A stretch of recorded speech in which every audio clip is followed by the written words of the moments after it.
a te signorina, ti posso offrire un caffè? Ti visti l'altra mattina e hai un bel culo per me.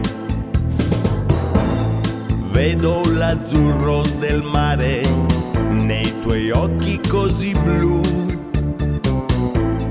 e quella quinta speciale scendendo più giù.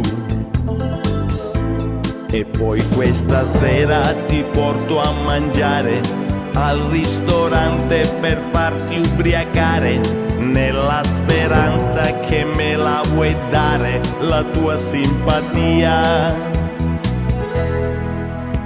E mentre nella stanza l'eccitamento avanza, mi piglio un improvviso mal di panza e resto chiuso al gabinetto, non per voglia ma costretto, senza di te.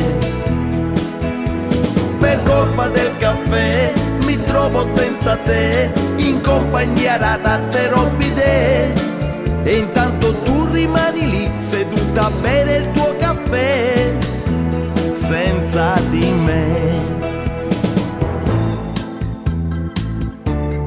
Senza di me. Buongiorno a te signorina, ti posso offrire un gelato? Visto che l'altra mattina son rimasto fregato. C'è l'infinito del mare nei tuoi occhi così blu, e quella cosa speciale scendendo più giù.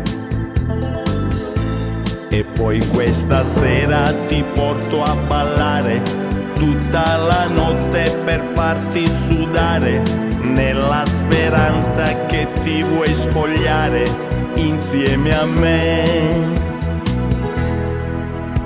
E mentre nella stanza l'eccitamento avanza, mi piglia ancora un altro mal di panza e resto chiuso al gabinetto, tutto sporco ed anche stretto, senza di te. Per colpa del gelato mi sono assai cacato e faccio avanti e indietro disperato, e intanto tu rimani lì a guardare il mio gelato, tutto sguagliato. E in 2 minuti poi mi saluti.